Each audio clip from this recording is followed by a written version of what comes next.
দেশের উত্তর ও মধ্যাঞ্চলের নদ নদীর পানি কমায় বন্যা পরিস্থিতির কিছুটা উন্নতি হয়েছে, তবে এখনও বিপদসীমার উপর দিয়ে বইছে যমুনা, ব্রহ্মপুত্র, ঘাঘট ও তিস্তা নদীর পানি।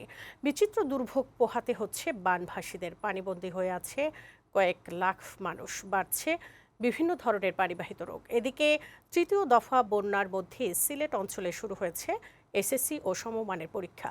সংবাদদাতাদের পাঠানো তথ্যচিত্রে কানিজ নুসরাতের প্রতিবেদন।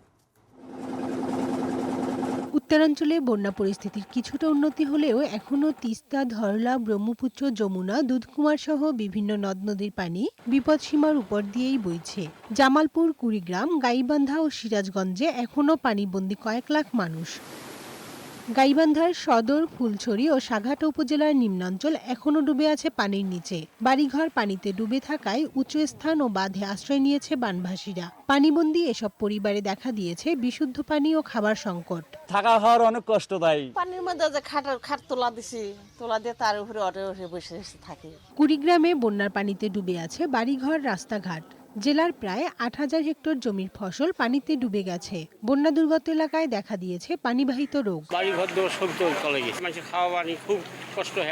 লালমনিরহাটে বন্যা পরিস্থিতির কিছুটা উন্নতি হয়েছে, তবে জেলার ৫ উপজেলার ১৫টি ইউনিয়নে পানিবন্দী হয়ে আছে অন্তত ২০,০০০ পরিবার। বাড়িঘর ছেড়ে উঁচু স্থানে আশ্রয় নিয়েছে অনেকে।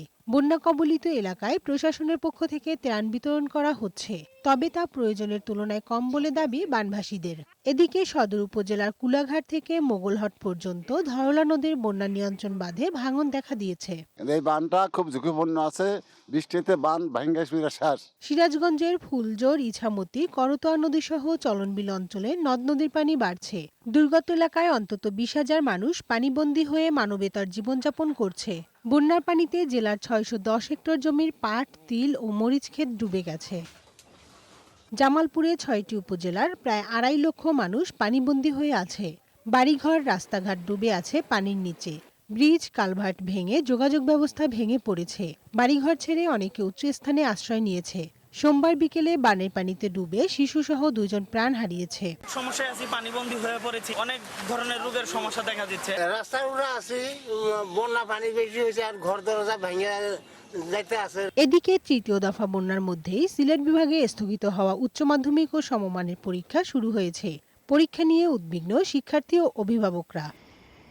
ডেস্ক রিপোর্ট, বৈশাখী সংবাদ।